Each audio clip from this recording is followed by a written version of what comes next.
በስመ አብ ወወልድ ወመንፈስ ቅዱስ አሐዱ አምላክ። ሞተ በስጋ ወሐይወ በመንፈስ። ክቡራን ደቂ እግዚአብሔር አመላእ ኩሉ አንኩርናዓት ዓለም ኮይንኩም በዚህ መንፈሳውያን ሚዲያታት አቢልኩም ተከታተሉና ደቅና ደቂ እግዚአብሔር እንኳዕ ናብ ዝዕለት እዚ ናብ ሰዓት እዚ ብሰላምን ጥዕናን ፅሕና ፅሕካትኩም እዚ ሕዚ ንርከበሉን ነጋገረሉን ዘለና ግዜን ሰዓትን ናይ ሰሙን ሕማማት መፈፀምታ ዝኾነ ቀዳም ስዑር እዩ። ቀዳም ስዑር ማለት ናይ ባዕሉ ትርጉምን ሃተታን ዘለዎ ዓብይ ታሪክ ዘለዎ ናይ መጨረሻ ናይ ዕረፍቲ ግዜ ማለት እዩ። ስለዚ በሞተ በስጋ ወሐይወ በመንፈስ ቅዱስ ጴጥሮስ አካላዊ ቃል ወልድ ዋህድ ኢየሱስ ክርስቶስ በስጋ ምውት በመንፈስ በመለኮት ሕያው ኮይኑ ስግኡ ኣብ መካነ መቃብር ኣብ ዝዓረፈሉ ግዜ ዝተፈፀሙ ነገራት መሰረት ገይሩ ዝተናገሮ ቃል እዩ። መልእክተ ጴጥሮስ ቀዳማይ ምዕራፍ 3 ቁፅሪ 18-19 እዩ። ስለዚ በዚህ መሰረት ገርና ክንመሃር ኢና ደቂ እግዚአብሔር። ብርሃነ ሐዋርያው ቅዱስ ጴጥሮስ ሞተ በስጋ ወሐይወ በመንፈስ ምስ በለ ወሆረ ሀበ እለ ሙቅህታ ትነብር ነብሶሙ ወሰበከሎሙ ገዛነ። በመንፈስ ወይም መለኮት ሕያው በስጋ ምውት ኮይኑ እናሃለወ በአካለ ነፍስ መለኮት በአካለ ነፍስ ናፍቶም ተአሲሮም ዝነበሩ ኣብ ሲኦል ዝነበሩ ደቂ አዳም ከይዱ ወሆረ ሀበ እለ ሙቅህታ ትነብር ነብሶሙ ወሰበከሎሙ ገዛነ ነፃነት ሰበከሎም እለ ውስተ ሲኦል ጻኡ ወእለ ውስተ ጽልመት ተከሰቱ። ኣብ ሲኦል ዘለኹም ወፁ ኣብ ጸልማት ብጸልማት ዝተጎነነኩም እውን ብርሃን ረኣዩ ተኸሰቱ ተጋሃዱ ኢሉ ን5533 ዓመታት ዝኣክል ነፃነቶም ስኢኖም ኣብ መንፀፈ ደይኒ ወዲቆም ብእግሪ ኣጋንንት እናተረገፁ ወይ እናበሉ ኣብያቶም ዝሰምዖም ስኢኖም ዓመተ ፍዳ ዓመተ ስቃይ ዓመተ ገዓር ዓመተ ሰቆቃው ዓመተ ላህ እናተባሃለ ዝነገረሉ ክፉእ ዘመናት ኣብ እስር ቤት ኮይኖም ዘሕለፉ ዝነበሩ ደቂ ሰባት ወይም ብነፍሲ መዳይ ማለት እዩ። ኣብዚ ዓለት እዚኣ ክርስቶስ ኣምላኽና ዓርቢ ስቕለት ኢልና ዘኽበርናዮ በዓልና ዓርቢ 9 ሰዓት ወይቤ ተፈፀመ ኩሉ ነገር ተፈፀመ ኢሉ ኩሉ ከም ተፈፀመ ዝረአየን ዝተናገረን ኣምላክ ቅድስቲ ስግኡ ቅድስቲ ነፍሱ ካብ ቅድስቲ ስግኡ በገዛ ፈቃዱ ፈልዩ ስጋ ናብ መቃብር እንትወርድ ነፍሲ ናብ ሲኦል ከይዳ ኣብ ሲኦል ዝነበሩ ዝሰቃዩ ዝነበሩ አዳምን ደቂ አዳምን ሔዋንን ደቂ ሔዋንን እንሆ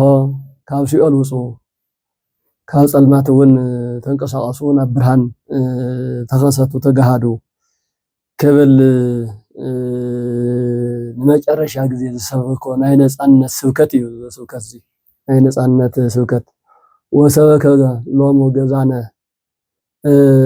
ከም ዝበሎቲ ቃል ብቃል ወሆረ ሀበ እለ ሙቅህታ ትነብር ነብሶሙ ወሰበከሎሙ ገዛነ ተሞቂሖም በእግረ ብረት ብእሳታዊ ብረት ብእሳት ሓለንጋ እናተገረፉ ኣብ ስቃይን ዝነበሩ ዝተኣሰሩ ናብ እስር ቤት ከይዱ በለውፁ ኢሉ ናይ ዘለዓለም ነፃነት ናይ ዘለዓለም ህይወት ከም ዘውረሶም እዩ እዚ ቃል እዚ ዝነግረና ቅዱስ ጳውሎስ ልዕል ኢሉ ካብ ቁጥሪ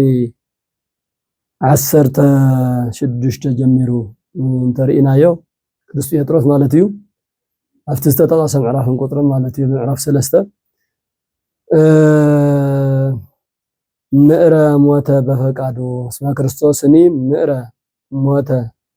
በእንተ ኃጣውእ ሰብእ ክርስቶስ ሓደ ግዜን ንዘለዓለሙን ብዘየዳግም መልክዕ ስለ ኃጢአት ሰብ ስለ ሰባት ኃጢአት ሓደ ግዜ ሞተ ይብል እሞ ወበእንቲአነ ሞተ ጻድቅ በእንተ ኃጣውኢነ ጻድቅ ንጹሕ ባህሪ ምንም በደል ምንም አበሳ ዘይብሉ ክርስቶስ ፍጹም ሰብ ፍጹም አምላክ ዝኾነ አምላኽና ስለናአና ስለ ኃጢአትና በደለኛታት ኃጢአተኛታት ሞት ዝግበአና ንሕና እናሃለና ንሱ ናይና ሞት ወሲዱ ናቱ ህይወት ሂቡ ካብ ሲኦል ካብ ውርደት ካብ ሓሳር ናብ ብርሃን ናብ ክብሪ ናብ ገነት ዝመለሰና አምላኽና እዩ ኢሉ ዝገልጾ ስለዚ እዚ አምላክ እዚ እዚ ክርስቶስ ማለት ፍጹም ሰብ ፍጹም አምላክ እንብሎ ከም ተራ ሰብ እንቆጥሮ ተራ ሰብ እውን ኣይኮነን ከም አምላክ ፍጹም አምላክ ጥራሕ እውን ኣይኮነን ናይ ሰብ ስጋ ዝተዋሃደ ናይ ሰብ ስቃይ ዝስምዖ ናይ ሰብ መከራ ዝርድኦ ብስግኡ ዝሞተ ብመለኮቱ ሕያው ዝኾነ እዚ እንትንብል ብምፍልላይ ተይኮነስ ፍጹም ሰብ ፍጹም አምላክ በተዋህዶ ስለ ዝኾነ እዚ አምላክን ሰብን እንብሎ አምላኽና ስለናአና እዩ ሞይቱ ተቐቢሩ ንብሎ ኣለና ግን ሞይቱ እንትንብል ከም ዕሩቅ ብእሲ ከም ተራ ሰብ ሞይቱ ዝተርፍ ሙስና መቃብር ኣብ መቃብር በሲሱ ዝተርፍ ተይኮነስ ካብ መለኮት ኣብ ነፍስም ኣብ ስጋም ከይተፈለየ መለኮት በአካለ ስጋ ናብ መቃብር በአካለ ነፍስ ድማ ናብ ሲኦል ወሪዱ ኣብ መካነ መቃብር ዘሎ መለኮት ብስጋ ሙስና መቃብር ከየነኽኦ እንተይፈረሰ እንተይበስበሰ ምንም እንኳ ነፍሲ ዝተፈለዮ እንትኾነ ግን ከም ተራ ሰብ ፍልሖ ምስጥን ካልእን ዝነኽኦ ኣይኮነን አካል ጎይታና መድኃኒና ኢየሱስ ክርስቶስ እንተይፈረሰ እንተይበስበሰ ናብ ጨና ናብ ካልእ እንተይተቀየረ ሕያው አካል ማለት ነፍስ ዝተፈለዮ መለኮት ዝተዋሃዶ አካል ኮይኑ እዮም መቃብር ጸኒሑ ነፍስ ደሞ ከም ተራ ነፍሲ ከም ናይኒ አዳም ናይኒ አቤል ናይኒ ሴት ናይዞም 5500 ዓመታት ዝሞቱ አካላት ከይዳ ኣብ ሲኦል ትቃጸል ኣብ ሲኦል መከራ ትበልዕ ነፍሲ ተይኮነትስ መለኮት ዝተዋሃዳ ነፍሲ ስለ ዝኾነት ኣብ ሲኦል ንዘለዉ ነፍሳት ብምልኦም ነፃነት ሰቢኻ ብርሃን ወሊዓ እስራታቶም ማእሰርቶም ናይ ሓዊ ሰንሰለት ናይ ዲያብሎስ እስራት ዝነበረ በጣጢሳ ኩላቶም ብዘየፈላላይ ናብ ገነት ማሪኻ ሒዛ ዝወፀት ነፍሲ እያ ስለዚ እዚ አካል እዚ እምበኣር ሞተ በስጋ ወሃይወ በመንፈስ ኢሉ ገሊጽዎ ዘሎ ቅዱስ ጴጥሮስ ስለዚ ክቡራን ደቂ እግዚአብሔር ቀዳም ስዕር እንትንብል እዚ ታሳቢ ብምግባር እዩ ከምቲ ተነገረ ሰዓት 9 ዓርቢ ክርስቶስ ነፍሱ ካብ ስጉኡ ምስ ተፈለየት ስጋም ናይ ባዕሉ ስራሕ መለኮት ተዋሂዱ ነፍሱ እውን ናይ ባዕላ ስራሕ መለኮት ተዋሂዳ ኣብ ስራሕ እዩ በዝኾነ ግን ብቲ ሰውሰውኛ ቋንቋ ዝርድአና እንትንናገር ሰዓት 9 መጠወ ነፍሶ አጽናነ ርእሶ መጠወ ነፍሶ ተባሂሉ መስተነገረሉ ምስ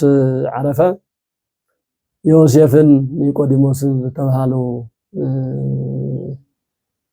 ካብ እስራኤላውያን ብጣዕሚ ደግነት ሕያዋይነት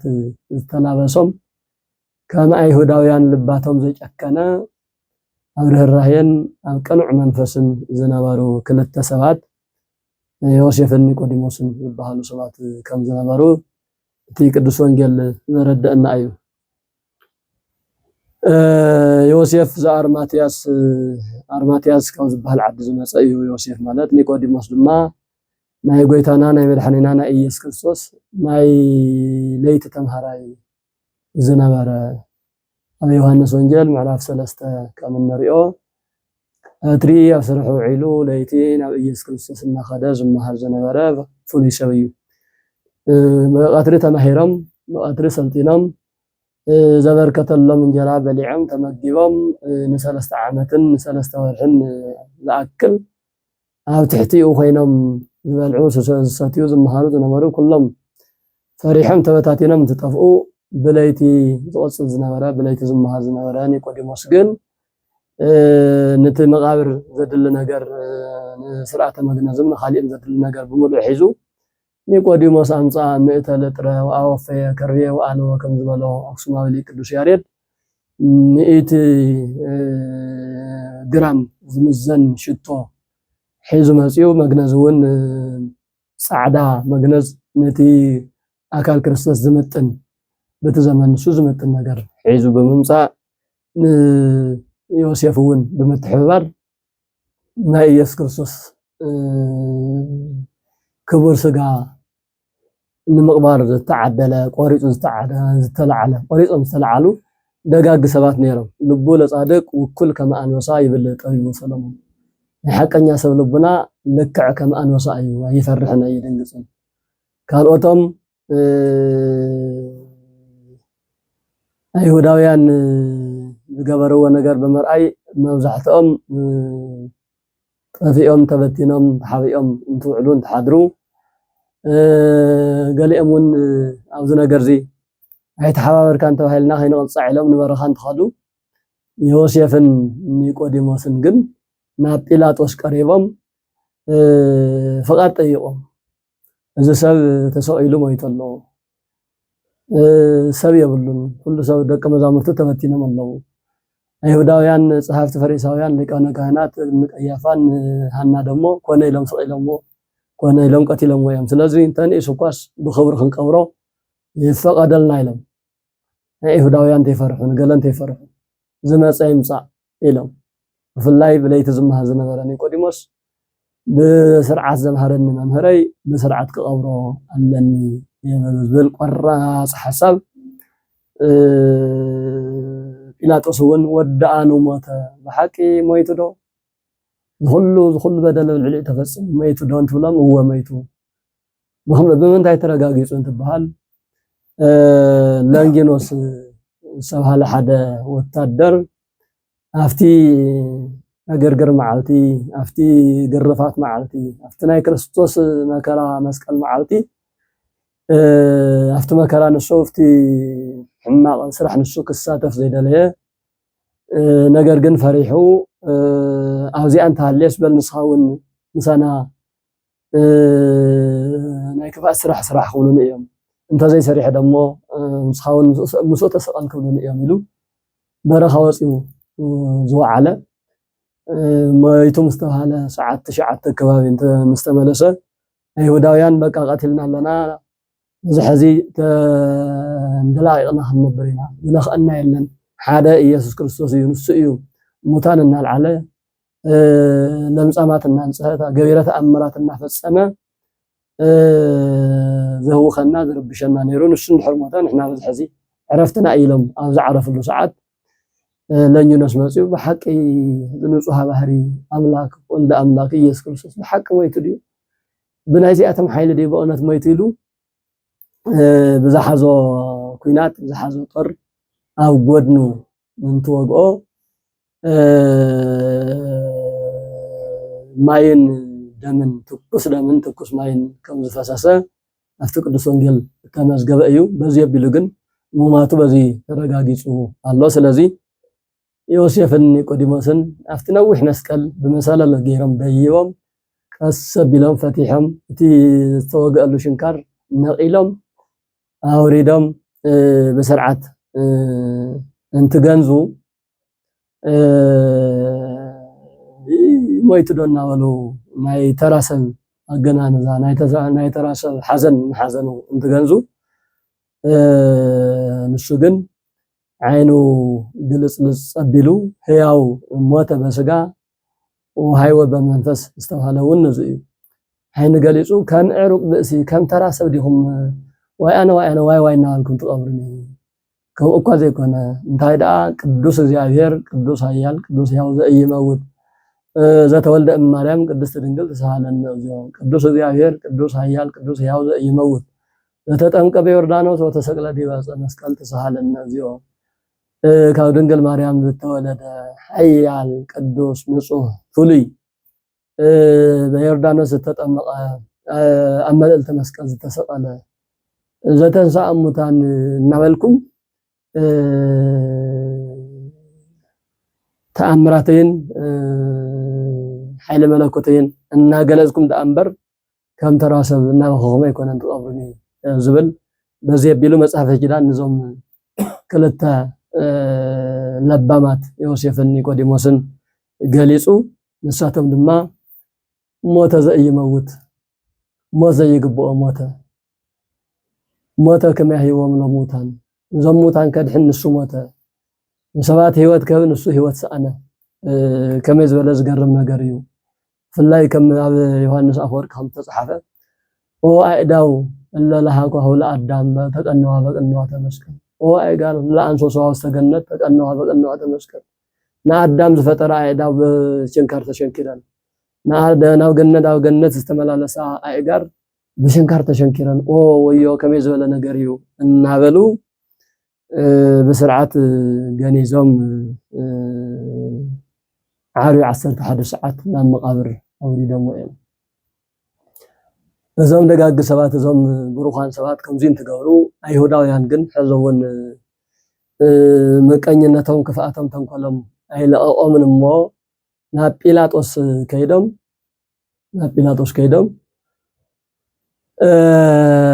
تذكرنا زي زكو لوتو سبحات زكو سمساتي زي سبزي أقدم استناقروا نقر تزيلنا ذكرنا لنا يذكرنا الله دحري أبصر سيمع تخلع عليه تناقرون يرئيو حزون نسو سيد لعلن واقن دك مزامرت ديوم قال سريق ومسيدهم تلعيلي لهم كي حدا نقر كي يقورو زي مقابر بسرعة يتحلونا إلهم أفتناي تزمن نسو نقص بيلاطس كيدم 4 أحلو زلوا وتدرت مقابر كحلو تغيرو ያው መቼም ተናይ ሰባት ስንፍና ኢና ናውቅዕ ዘለና ናታቶም ስንፍና ናታቶም ጭካነ ነበር እዚ አምላክ ወልደ አምላክ መቃብር ሒዙ ዘትርፎ ይኮነን ሞት አሸንፎ ዘለዓል ነበር ብሞት ተሸንፎ ኣብ መቃብር መስዊሱ ፈሪሱ ዝተርፍ ኣይኮነን በሓደ ገጹና አተሙን ይርድኦም ኣሎ ከይልዓል ዘለው ያው ክልዓል ምዃኑ ዝኾነ ህንት ስለዘለዎም ايو تخفاتهم يخبو زبلم زلمبر ክርስቶስ ሞይቱ ከም ዘይተርፍ እንኳን ፈተውቱ ንጾላእቱን استردأ ነገርዩ ነዚውን እዮም ሓለውት መቃብር ሰብ ከፊኡን ተخفስ ሕልፍ ሓሊፉስ መቃብር ካብ መቃብር ከይትልዓልውን ዝሕልወካ አካል ዝሕልወካ ሰብ ነው ማለት እዩ መቼም ካብ ዝኾነ ነገር ካብ ዝኾነ ስንፍና ካብ ዝኾነ ድኽመት ንኸይትወፅእ ብቲን ብጸጋምን ብየማንን ብድሕሪትን ብቅድሚትን ኮይኑ ዝሕሉ زكاتاتل كاو دخنات كيتوص كاو صلق كيتوص كاو دقاس كيتلعن سريع خال معها تنقساقش كا سب كيتخون سب نخيتخون سب نخيتخون زكلاخل سب الله لمون نمنتاي قال نمنتاي سلطنه نمنتاي تمهاره نمنتاي بسلطان ديبه نمنتاي حفتام كونه نمنتاي تسمعنت كان لعل تسمعنت هالو ስለዚህ ዛ ተሰማዕነቱ እዚ አخن ወርዶለና ካብ ስልጣኑ ወግዶለና ካፍቱ ከነራቆቶ ከነድክየለና እናበሉ ጸጋም ዝሓስቡ አካላት ለሙነ ይስአን ግን አይሳኻዕን አይሁዳውያን በዚህ መልክዕ አይ ክርስቶስ መቃብር በህይወተ ስጋ ንኸይህሉ ቀቲሎም ሰቀይሎም ቀቲሎም እንደገና ከይልዓሉን ሓለውተ አቀብተ መቃብር أنكبت مقابر حلوت مقابر أقميتم نيرم بونت كاوزي زيادة أملاك كاوزي صوران حلو مقابر كم مخان حلو مقابر حلو ريسة بتاع زحفر نجاريو بزوخنا نساتم يحلوا له قويتانا أملاخنا مرحينا يسكر السوسين كم تزبلنا يو موت بسقا وهاي وبمنفس سقا موت بملكوت هياو أملاكيو كم تطيو سلامانون أنا نوم ولبي نكهت سقاي عريف الله نفسيقن سرح تسرح الله هياويتيا يلو بقال تنويت كم زتناقرو نفسي الوريدا سرح تسرح الله سقاو انتخوانا أم مقابر كوينو أم مقابر محمد دوشي زلو تحواسيان كنا هو كانون بملكوت هياو سلازخوانا بملكوت هياو سلازخوانا أنا إذا قدام سعر نبلا قويتا إيس كريستوس بسقا عارف الله زوا على معلتيا أم مقابر سكوب بمقابر يقزو أنقو سكوب بمقابر أم مقابر دكيسو ميتو تيكون دكيسو يوم ميتو يكون دكيسو أما جن ما دكيسو أم مقابر عارف زوا على الله معلتيا مالتيا بزي بيلو كاب عربي 11 ساعات مكان ردة مقابر وريدو ليت عربي قدام قطري سنوات ونسكال 6 ساعات زلو أم مقابر وشتي يصانيحو 3 معلتن 3 ليتن أم مقابر صانيحو زبل تاريخ علنا بزي وانت تحيزو كجلص كردو زغبانا سلازخنا زي أقصاطرو كريستوس نمات كاز تتحزنا ساعات جميرو يزقصر انياتو حامس مشات ساعه 3 تتحيزو حامس ليتو سقاي حديرو عربي او سقاي وعيلو فلاي عربي انا تعرف او 3 يتغفل كاب 12 ساعات ناي نغوس كاب 6 ساعات زلون 6 ساعات زاكل صحاي سرحنا سرح صنيحه برهان قطر خوينو عيلو 6 ساعات راقوتو بزي منم مشفني بزي منم كدان راقوتو غيرهم مسقل تسقلو دق سبات ጨኪኖም ፈጣሪኦም መድሕኖም ጎይቶኦም ዕራቆቱን ተሰቅልዎ ፀሓይ ከዋክብት ወርሒ ግን ብርሃን ዘጓናፀፈና ብርሃን ዝሃበና ንዓን ባዕልትና ኮይና ንኻሊእ ክነብርህ ዝገበረ ኣምላኽና ዕራቆቱ ፍጡራን ማእኸል ፍጡራኑ ዕራቆቱ ክረአ የብሉን ኢሎም ብርሃኖም ካብ መብራህቲ ዝተኸልከልሉ መዓልቲ እዩ ስለዚ ካብ ሰዓት 6 ጀሚሩ እስካብ ሰዓት 9 ዘሎ ፀሓይ ፀልማት ኮነት ለይቲ ኾነ ማለት እዩ በለይቲ ከዘብርሁ ዝነበሩ ወርሕን ከዋኽብትን እውን ወርሒ ሕብራ ከለራ ናብ ደም እንትቕየር ከዋክብቲ ደሞ ዝረግፉን ትረግፉ ብርሃኖም ዝሓቁ እንትሓቁ ፍጹም ፀልማት ድቕድቕ ሓያል ፀልማት ኮይኑ እዩ ውዒሉ ሓያል ለይቲ ኮይኑ እዩ እቲ ቀትርስ ለይቲ ኮይኑ ውዒሉ ማለት እዩ ስለዚ እስካብ 9 ሰዓት ዘሎ ن3 ساعات زاكل ليت خوين الله بحرت 9 ساعات نوسو ካብ ስጎ مستفليت ናብ መካነ መቃብር እንትወርድ ደሞ ፀሓይ ብርሃን ሂባ ክርስቶስ በስጋ ተቀቢሩ ነፍሱ ናብሱ ከይዳ እስካብ 12 ሰዓት ዘሎ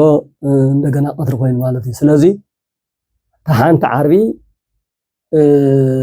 3 ክፍለ ግዜ ክልተ ቀትርን ሓደ ለይትን ኮይናላ ማለት እዩ ካብ ናይ ቀዳም ለይቲ ደሞ ኣሎ ስለዚ ምስቲ ናይ ቀትሪ ዓርቢ ናይ 3 ሰዓት ለይቲ ዘልናዮ ክልተ ለይቲ ይኸውን ቀዳም ቀትሪ ደሞ እንዮ ምስቲ ክልተ ናይ ዓርቢ ክልተ ቀትሪ ኮይኑ ዘልናዮ 3 ቀትሪ 3 መዓልቲ ይኸውን ቀዳም ምሸት እስካብ ዝለዓል እስካብ 6 ሰዓት ዘሎ ደሞ ለይቲ እዩ ስለዚ 3 ለይትን 3 መዓልትን ኣብ መቃብር ዝበሃል ታሪክ ከምዚ ተቆፂሩ ከምዚ ገይሩ ስለዚ ቁፀር እዩ እና ክቡራን ደቂ እግዚአብሔር እዚ ኩሉ ዝተፈፀመን ኣና ድሕነት ንሕና ክንመሃረሉ نحنا بهلنام بكل نجر نايزي أجهر كنكون تدلئيو نحنا بدل زلنا نحنا حتى زلنا نحنا كنموتن كحساد لا يتخينون نحنا كنكحسنا تقبأ نجر نشو نصوها باهري بدل زي بالله أملاك نسو ميتون نسو حيسيون أنا أدحنا موزد حنا الناس وارخنا قدسنا الله ناس وارخن تمسجنا نخن بزي بلنا تاناي قدام سعر دري تاسما بعلا قدام سعر مالتاي مالتي قدام سعر سلسته زخون استفلاليه ترجم سيامي لوازع على الزيا كمتنا تمهارنا يوز مصانا سنيم سلسم ربعم حامسم عربم نني بعل تاريخ نني بعل استمهرو الله ዛ ቀዳም ዚአውን ናይ ባዕላ ስራሕ ናይ ባዕላ አስተምህሮ ኣለዋ ካብ መጀመርያ መዓልቲ ዕረፍቲ እያ ኦሪት ዘፍጥረት ምዕራፍ 2 ከም ንሪኦ ወአመሳብዕተ ዕለት ኣይረፈ እግዚእነ ኩሉ ገብሮ ዘአሃዘ ይግበር ጎይታ እግዚአብሔር ንሽዱሽተ መዓልቲ ስነ ፍጥረታት እናፈጠረ ቀኒዩ ታመበል ሸውዓይተ ግን ቅድስቲ መዓልቲ እያ ናይ ዕረፍቲ መዓልቲ እያ ኢሉ نعرفت له نعرفت تطقيم الله نسو እኳ ደኺምዎ እንተዘይዕረፈ ነገር ግን ክፍጠሩ ዝግብኦም ነገራት ክሰርሑ ዝግብኦ ነገር ፈፂሙ ሰሪሑ ንሕና እውን ኣብ ስራሕ ነርና ዕረፍቲ ከም ዘድልየና ኣብነት እውን ኣርኣያ እውን ትምህርቲ እውን ምዃን ከም ዘዕረፈላ ብኦቢሉ እውን ሰንበት ተባሂላ ቀዳመይቲ ሰንበት ተባሂላ ከም ትፅዋዕ ዝፍለጥ ነገር እዩ ስለዚ ሓደ ኣብ መጀመርያ ስነ ፍጥረት ናይ ዕረፍቲ መዓልቲ እያ ናይ ክርስቶስ ናይ ኣድህኖት ናይ መድሓን ስራሕቲ እውን 33 ዓመትን 3 ወርሕን ዝኣክል ጸኒሑ ዓርብ ተሰቂሉ ቀዳም ካብ ኩሉ ነገር ዓሪፉ ዝዋዕለሉ ዕለት እዩ ወላ መቃብር ተኾነ ዓሪፉ ዝዋዕለሉ ዓርቢ ኣብ ስቃይ ውዒሉ ቀዳም ግን ዕረፈት ነፍሲ ሙፃማ ከም ዝብልዎ ቅዱሳን ሊቃውንት ካብ ኩሉ ነገር ኣብ መቃብር ዓሪፉ ዝዋዕለሉ ስለዝኾነ ናይ ዕረፍቲ ዝተፈለየት መዓልቲ ንምባል ቅዱስ ቀዳም ቅዱስ ዕለት ተባሂላ ትፅዋዕ እያ ካሊእ ቀዳም ስዑር ዘብሎ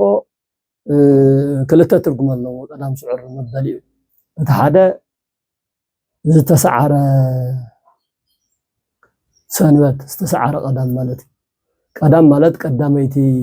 ሰንበት ማለት እንዲዩ ቀዳመይቲ ሰንበት ማለት ብተፈጥሮት ይኮነስ ብኣከባብራ በብሉይ ኪዳን ሰንበት ተባሂላ ብክብሪ ትፅዋዕን ትኽበርን ዝነበረት ሰንበት ኣይሁድ ትበሃል ብኣይሁዳውያን ባህል ትኽበር ዝነበረት እዛ ቀዳመይቲ ሰንበት እያ ክልተ ሰናብት ኣለዋና ሰንበት እሁድ ሰንበተ ክርስቲያንን ሰንበተ ኣይሁድን ሰንበተ ኣይሁድ ናይ መጀመርያ ካብ ብሉይ ኪዳን ካብ ኣዳም ጀሚሩ እስካብ ክርስቶስ ትንሳኤ ሰንበት ኣይሁድ እያ ትኽበር ነይራ ስለዚ ብክብሪ ቀዳመይቲ መዓልቲ ንምባል ቀዳማዊት ሰንበት ተባሂላ ትፅዋዕ ይኹን ዳ እምበር ቀዳም ስዑር ዘበላ ብጾም ዝተሰዓረት ቀዳም ማለት እዩ ምክንያቱ ቀዳምን ሰንበትን ክልቲአን ሰናብቲ ዋላ እኳ ካብ እንስሳ ነክ ናይ ስዕረት ምግቢ እንተዘይበላዕና ካብ እኽለ ማይ ኣይንኽልከልን ኢና ዓብይ ጾም ብምሉኡ እንትንፀውም ቀዳም ሰንበትን ንጎይና ንበልዕ ድሕሪ ቅዳሴ ካልኦት ካብ ሰኒ እስካብ ዓርቢ ዘለዉ እስካብ 9 እስካብ 11 እስካብ 12 እንትንፀውም ቀዳም ሰንበትን ክንፀውም ግን መጽሓፍ ቅዱስ ፍትሕ መንፈሳዊ ቅዱሳን ኣቦታትና ኣይኣዘዙናን ኣይንፀውምን ካብ ዓመት ሓደ ግዜ ላፅባሕ ዓርቢ ስቕለት ድሮ ትንሳኤ ዘላ ቀዳም ግን ተፀይማ እያ ትውዕል ስለዚ ክትፅወም ዘይግባኣ ብጾም ተሳዒራ ውዒላ ኣላ ማለት እዩ በጾም ተሳዒራ ውዒላ ኣላ ሓደ ዲያብሎስ ዝተሰዓረሉ እውን እዩ እታ መዓልቲ ባዕላ እውን ግን ካብ መብልዕ ካብ መስተ ካብ ዘሎ ነገር ተኸልክልና ጾምና ብምውዓልና ከም ምስዓር ተቆፂሩ ብጾም ዝተሰዓረት ቀዳም ንምባል ቀዳም ስዑር ትበሃል እያ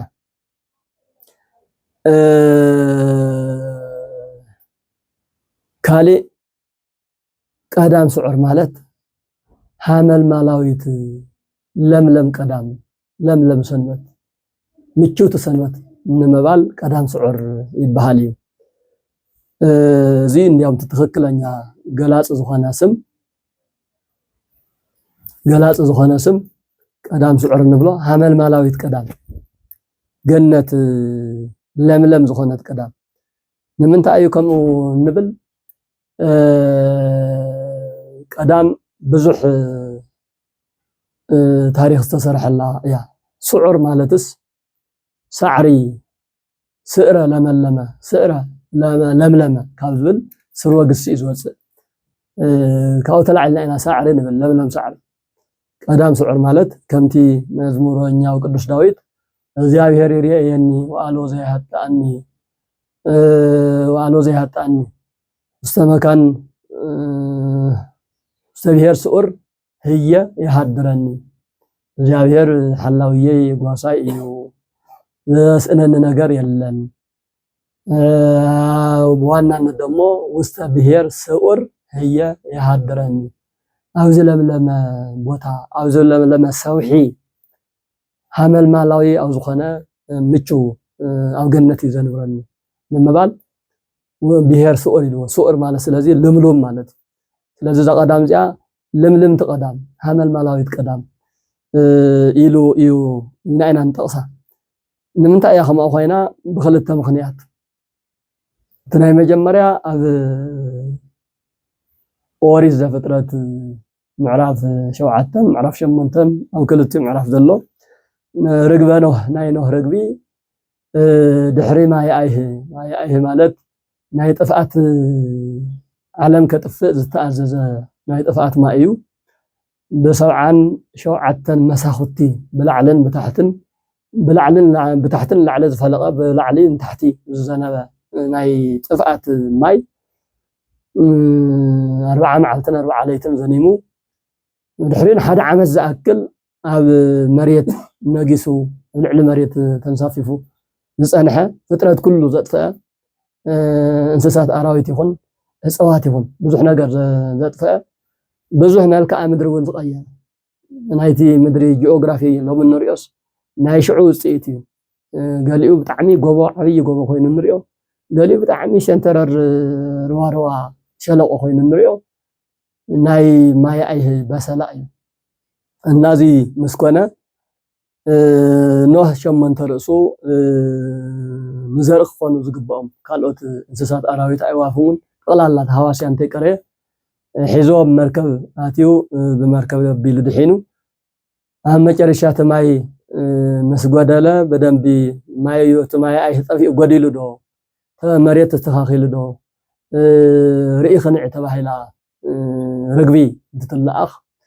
ናይ ቁራ መልእኽቲ ኣሎ ርእሱ ዝኸኣለ ናይ መጨረሻ ናይ ርግቢ መልእኽቲ ግን ተላኢኻ ኸይዳ ምናልባት ሓደ ከባቢ ርግቢ ዳቦ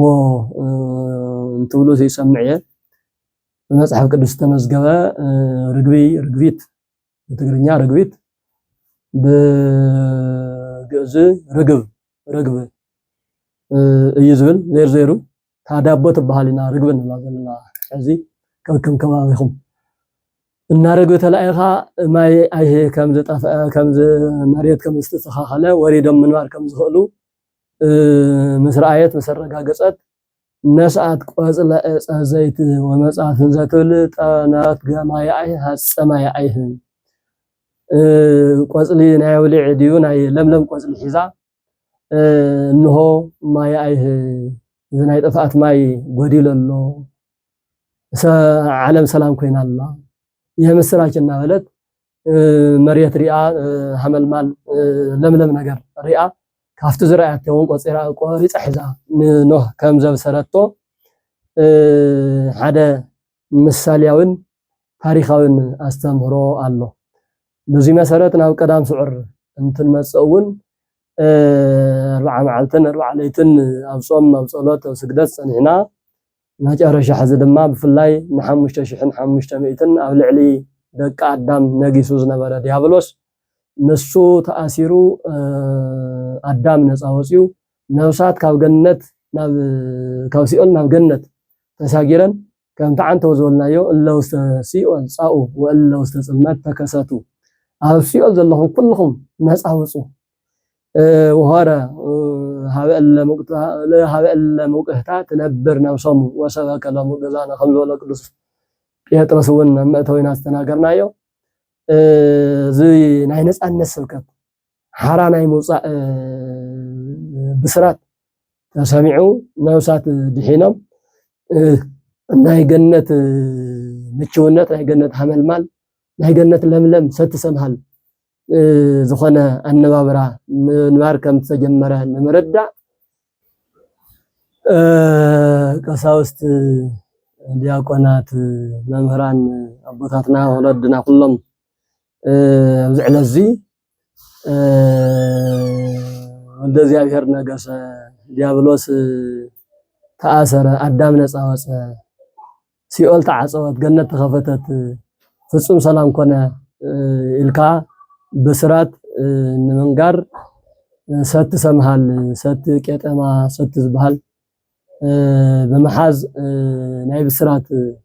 ቋዕዶ ሰለኩም ዝብሃለሉ መዓልቲ ቀዳም ስዑር ከምቲ after ዕለቱ after ሰዓቱ ንሪኦ ወለድና ገብረ ሰላም በመስቀሉ ትንሳኤሁ አግሃደ በመስቀሉ ሰላም ገበረ ትንሳኤሁ ትንሳኤሁ ግልጽ ገበረ ናውን ከምኡን ተስኢና በመስቀሉ ሰላም ረኺብና ኢና ጸላኢና ዲያብሎስ ተአሲር እዩ ዛሕማቅ ቦታ ሲኦል ተበዝቢዛ ተበርቢራ እያ እታት እንተርስትና ገነት ተመሊሳትልና እያ ቋዕደ በሰለኩም ሰላምና አኻትኩም ይኹንና በሉ ሰት ሒዞም የምስራች ዝናገርሉ መዓልቲ ስለዝኾነ ቀዳም ስዑር ማለት ሃመልማላዊት ሃመልማል ለምለም ቆጽሊ ለምለም ሰት ሒዝካ ታሕጓስካ ትገልጸሉ መዓልቲ እዩ ስለዚህ በዚህ ምክንያት ቀዳም ስዑር ትበሃል ማለት ይዛዕለ እዚያ ስለዚህ ክቡራትን ደቂ እግዚአብሔር ቀዳም ስዑር አሚሃ መልአ ፍስሐ አፉነ ወተሐሴ ልሳንና እናበለ ቅዱስ ዳዊት ከም ዝዘመረው ደስ ይልና ተሐጉስና ንውዕለሉ መዓልቲ እዩ ምንም እንኳ ክርስቶስ ኣብ መካነ መቃብር በስጋ መካነ መቃብር ዓሪፉ ዘለሉ እንተኾነ ግን ትንሳኤው ዝተረጋገፀ ዝተጋሃደ ስለዝኾነ እናሓዘና እንተይኮንና ስነተሐጎስና ኢና ንውዕል ምናልባት ኣብ ዕለተ ቀዳም መስቀል ኣይንሳለምን ካብ መስቀል ምስላም ወፃኢ ግን ኩሉ ነገር ስርዓተ ፍትሐት ኣሎ ስርዓተ ጸሎት ፍትሐት ኣሎ